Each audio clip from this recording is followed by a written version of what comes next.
The question is kung ano yung implications palagay niya. No? Siguro to simplify, we can have two categories ng implications, legal tsaka practical. So on the legal side, ang implications niyan, syempre matagal pa yan. Kasi at best, it is a lead. No? It's a lead to investigate further. And totoo naman na kailangan pang i-verify yung video kung AI o hindi. I mean, of course, we know, we believe it's not, di ba? Pero para yan maging admissible eventually, kailangan to cover all bases. So that's on the legal side, no?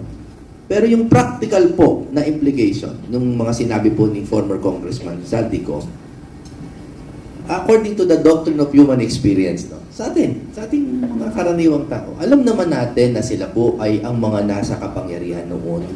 Meron po talagang malalim na panloob na impormasyon si Saldi bilang chair ng APRO. So, ang mga sinabi niya ay pwede natin kahit papanong sandalan. At ang hindi lang natin sasandalan dyan siguro ay ang kanyang mga statements na self-serving. Yung mga paglilinis siguro sa kanyang sariling involvement. No?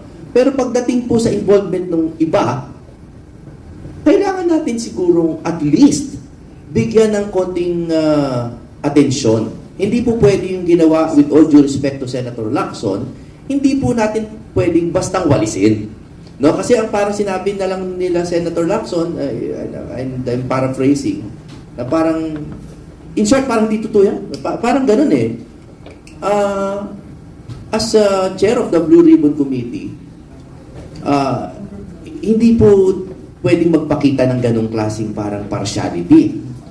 Now, with regard to your question sa ICI, napakalinaw naman po sa inyong lahat na yan ay isang creation of the executive branch. No? So, by the basic concept of conflict of interest, hindi pwedeng ang tinuro po ay pataas. Pangulo po, again, with all due respect, di umano daw eh. Ang tinuro, Pangulo. So, hindi pwedeng kinatawan ng Pangulo ang mag-imbestiga. Napaka-basic po, ano. So, ang proper forum is the Blue Ribbon. Para sa akin. Pero ang Blue Ribbon po, para magbigay ng padalos-dalos na pahayag na parang hindi kaagad yan importante, ay with all due respect to the good senator, I think it's wrong. No one's perfect, Senator. No? You might be wrong in this case. Okay. Ma'am, would you like to add on? Sa akin, no, di ba, sinasabi rin ni Undersecretary Claire Castro na hearsay lang ang sinabi ni Saldico, former Congressman Saldico. Apparently, let's not forget na he is the appropriation chairman. So kung meron mang may alam sa paggawa ng budget, siya yun. So, alam niya at hindi niya magagawa ang mga bagay-bagay kung hindi siya binigyan ng go signal. Isa lang siyang nautusan. At tatandaan natin, ang huling pumipirma at nag-check ng ating budget ay ang ating presidente. So, hindi natin pwedeng sabing hindi sila liable. Sabi nga niya, 4,000 pages. Am I correct? Binasa niya. At sa dami rin po ng kanyang secretaries, undersecretary, assistant, whatever, kung hindi man niya nabasa ng 4,000, dapat dinictate sa kanya kung tama ba o mali ang kanyang budget. Wala akong lusot dito, hindi po pwede kahit sino. Kaya nga sabi ko, hindi ako pwedeng maging politician eh. Kasi pag naging politika ka, walang kaibig-kaibigan, walang kamag-anak, dapat ang iyong loyalty is sa sambayan ng Pilipino at sa bayan mo. Yun po. Next question na po sa ating mga lawyers. Sir, aside sa Senate Blue Ribbon Committee, anong sa tingin po ninyo ang tamang agency para investigahan nga itong sinasabi ni dating Congressman Saldico para hindi tawag nito, para walang partiality sa Okay. Well, una bigyan kong liwanag yung unang tanong mo kanina. Kung magkakaroon na nga ba ng hindi Merry Christmas itong mga nasasangkot sa flood control controversy at may makukulong na. Alam niyo, kaming mga abogado, yung proseso kasi ng pagsampa ng criminal case, lalong-lalo na itong mga ganitong klaseng mga kaso, hindi naman caught in flagrante delicto yan. Ibig sabihin nun, hindi mo kaagad may isasampa yung information sa korte. So, hindi may issue nga ng warrant of arrest. So, magkakaroon ka ng preliminary investigation. Okay?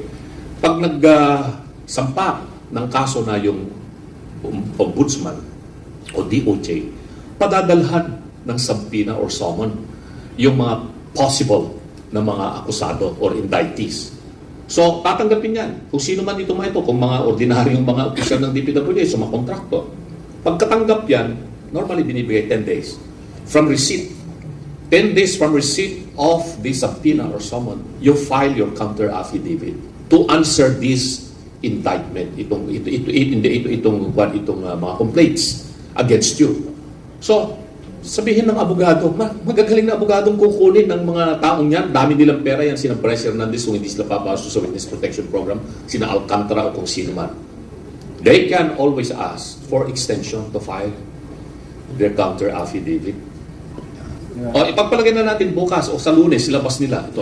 Marireceive nila yan after 1 week. So, they can ask for extension. Hindi pa pwedeng hindi nila pagbigyan yan. Part of due process po kasi ang procedural due process pinag-usapan dito.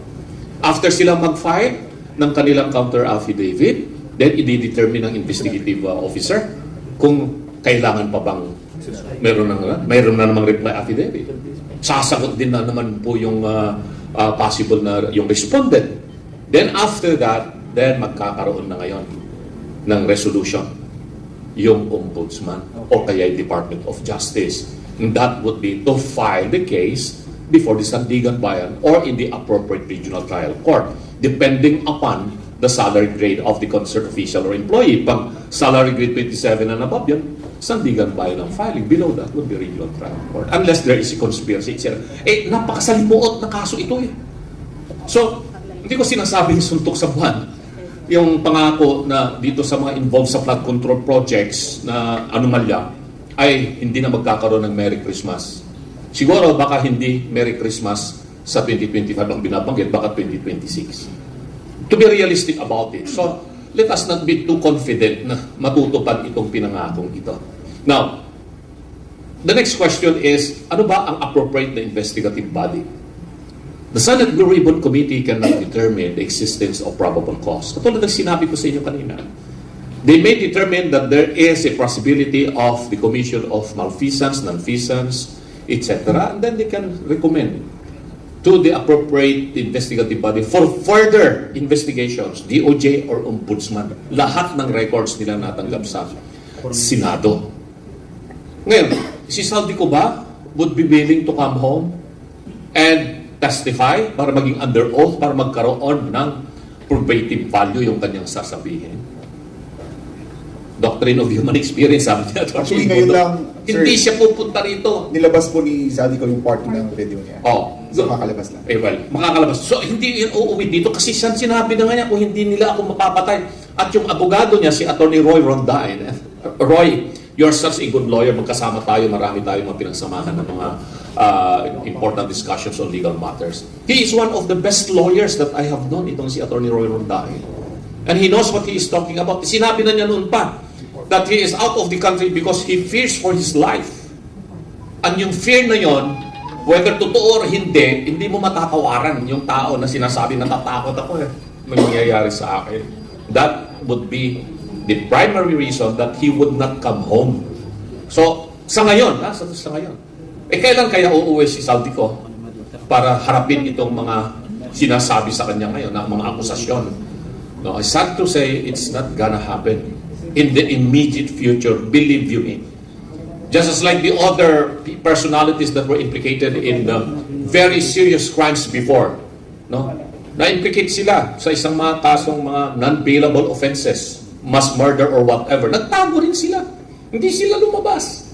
Hanggat hindi lumamig na yung panahon at napalitan na yung presidente, may bagong presidente na medyo friendly kaalyado. Saka sila nag-uwian dito sa Pilipinas at hinarap nila yung kaso. That eventually led them to what? Their acquittal or dismissal of the charges against them. At ngayon, nandiyan pa rin sila namamayagpag sa pwesto. So, walang mangyayari na investigasyon kahit na anong committee dyan ng Kongreso o Senado, Blue Ribbon man yan or ICE. I don't think the lawyer of Saldico will advise him to come home and really issue such a statement under oath Huwag na po nating hanapin muna ngayon yung under oath statement ni Saldico. Ang ating hanapin ay ano ang mga sasabihin pa niya. Dahil whatever statements he will issue now is not acceptable in court for legal reasons based on the rules of evidence, but it could lead us the way towards the light at the end of the dark tunnel. At makikilala natin doon sa dulo ng kuweba sino-sino itong mga tunay na sangkot sa maanumalyang flood control. Yun po yung aking tanong na sagot dyan. Ayan, before we go to the next question, dagdagan ko lang ng konti, no, kasi sinasabi na hindi under oath yung kanyang testimonya o mga sinabi. Ibalik lang natin yung history ng pag-resign ni Senator Lacson bilang Blue Ribbon Committee. Sinabi ko na to nung nakaraang araw, na all of this is the fault actually of the Blue Ribbon Committee chairperson. Nag-resign siya before pag-break ng session ng Senate, nagkaroon ng lag ng 1 month only to have himself re-elected as the Blue Ribbon chairperson. And then alam natin that Saldico ay sinabi na nila na magiging invited sa Blue Ribbon Committee hearing yesterday. But the day before, hindi itinuloy ni Senator Lacson ang pagpasipot sa kanya sa Blue Ribbon Committee via Zoom. So, si Lacson din ang may kasalanan. Bakit hindi under oath? Dahil kung nakapasok si Zaldico sa Zoom meeting, he could have administered the oath to Zaldico. Hindi niya pinapasok, kaya naipit na si Zaldico to give his statement outside of the Blue Ribbon Committee. Yan ang katotohanan dyan. Kaya nga sinasabi ko, ang may kasalanan kung bakit hindi ito under oath ang kanyang statement ay walang iba kundi si Senator Lacson. Ayan. So, next question. Good morning po. Pakilala. I'm from provincial base in Surigao del Sur, Iloilo po. Concern lang po ako sa mga probinsya, sir, no? Sa mga malalayong lugar. Baka akalain nila sa Metro Manila lang. Paano po mapalawin ninyo o mapalawak ang laban ninyo, lalo na sa mga probinsya? Karamihan kasi doon takot, pati mga media. Alam nila na nasa admin o malapit ka numualis. Paano po? Anong hakbang ng PDP na mapalawak ang inyong parawagan, lalo na sa mga probinsya? Ako na muna sasagot yan. Kasi naintindihan ko yung concern ng ating mga kababayan na sa iba't ibang mga probinsya. Pag binabasa ko yung kanilang mga komento doon sa aking mga posting sa page ko, yan din ang kanilang sinasabi. Gusto namin sumama, gusto namin punta sana dyan sa Manila, pero siyempre sa kakulangan ng resources, wala kami pumasahe, paano yung pagkain namin ng may ilang araw, ganyan. Pero alalahanin natin mga kababayan, yan ang kagandahan ngayon ng teknolohiya. Meron tayong social media. Pwede na po nating makita, makasali tayo, kahit na hindi po tayo physically present. Kaya nga po kami sa PDP Laban ay itinayo itong regular na kapihan sa PDP para makapagbigay ng information, magkaroon ng interaction, balitaktakan natin, at balitan tayo ng mga kuro-kuro, mga informasyon. So yun ang reason kaya nandito tayo ngayon. So ito, nakakatawa yung mga ibang komento nila sa akin, Attorney Raul, malapit ka naman kay Manong Chavit. Bakit hindi ba pwedeng sabihin mo kay Manong Chavit magpadala ng barko rito sa Mindanao, ganyan, magpadala ng baka yung aeroplano niya pwedeng well, alam ko yung mga ganon, mga idyo, part of yung humor, sabi nga nila. Tapos meron pang nag-comment sa akin, baka Attorney Raul, pwede namin hiramin yung baka po, sakyan namin, punta kami ng Maynila. Wala kayong masakyan. You know, diyan mo makikita yung enthusiasm ng ating mga ordinaryong mamamayang Pilipino. Bukas yung kanilang mga isipan at mga kaloob po nila at nakikiparticipate sila. So nandiyan na po yung PDP Laban. Ang tawag natin doon, participatory democracy. Participatory democracy means not just physically you are present or what. You can do it in so many other ways. Kaya ito yung panawagan natin sa ating mga provincial chapter sa buong Pilipinas ng PDP Laban na bigyan po natin ng platform yung ating mga kababayan po sa inyong iba't ibang mga lugar sa probinsya na ito po, yung PDP Laban Kapihan ay mag-tune in po kayo sa channel ng PDP Laban. Yan. Kapeni, ikaw yung malapit sa mga ordinaryong mamamayan ng Kamaynilaan. Yes, totoo po yun. Sabi nga nila, yung participatory governance is is very important. And that's the reason why kailangan namin ng partisipasyon ninyo. Dahil, unang-una, questioning yung legality at saka pagiging matatag ng mga statement ni Congressman Saldico. Bakit hindi mo muna questionin yung mga ginawa nila sa past na may kasabihan na nag-trending that bending the law is better. Tapos nasundan pa ng iba't iba pang nag-apply ng word na yon na bend the law na ginawa na rin to sa iba't ibang departamento. Nakita ninyo yung ginagawa, it's only justification para to delay lahat ng gustong marinig ng taong bayan. Alam ninyo, sa totoo lang, yung pahayag po ni Saldico kahapon ay talagang kinalampag ang ating bansa at ang ating mga kababayan. Ngunit kung ang magiging parang scapegoat dito o rason is sasabihin, hindi ito matibay at hindi nila bibilihin ang pahayag ni Saldico dahil hindi siya under oath, right?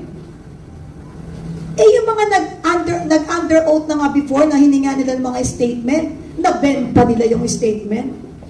Pwede naman yan to follow what is important is nagpahayag. And in fact, meron na pong part 2 na dapat nating subaybayan. Alam mo, ang weakest na pinaka bagay na magagawa mo kapag may mga pagpapahayag na kinokondena ka sa isang maling ginawa mo is yung pinaka-weak is yung defense na ginagawa is yung denying it. Right? Wala silang ibang pwedeng gawin this time kundi ilihis ang taong bayan para magmukhang mahina yung mga pagpapahayag ni Saldico kahapon. At tungkol naman po sa mga kababayan natin mula sa malalayong lugar, alam niyo yung layo na yan ay hindi po yan hadlang para marinig ang mga tinig ninyo at gagawin nating boses. Kaya through this social media, we are very lucky dahil naabot natin ang panahon ng social media. Dahil yan ay matagal nang nangyayari, tumindi lang ngayon. Why? Dati kung ano ipapalabas sa telebisyon ay inaabangan nating news, yun lang ang paniniwalaan natin. Pero ngayon, may vlogger tayo, merong media na talagang may freedom na magpahayag. Kaso ingat lang tayo dahil iba ngayon. Iba po ang labanan ngayon. So, buntot natin, hila natin, ingatan natin ang ating sarili para yung pagpapahayag natin para malaman ng sambayan ng Pilipino ang totoong nangyayari. Ingayan ninyo, pero pag ingatan din ninyo ang inyong sarili dahil nakasalalay po ang laban natin sa bawat isa. Ang paninindigan natin sa katotohanan. Pwede naman tayong tumanggap, pero wag natin ibenta ang ating dangal sa pamamagitan ng pati boses natin, iipitin, at hindi tayo makakapagpahayag. Ano, pag nalugmok tayo, what will happen to our country? Papayag ba tayo ng ganon? 60 pesos na po ang peso. $2. Yan na lang po ang basihan. Magsi-60 na po. Nahiya pa eh, baka may point something pa. Yan lang po. Next question please. Sir, nasagot po ba yung question Opo, niya? thank you po. Sige po, salamat.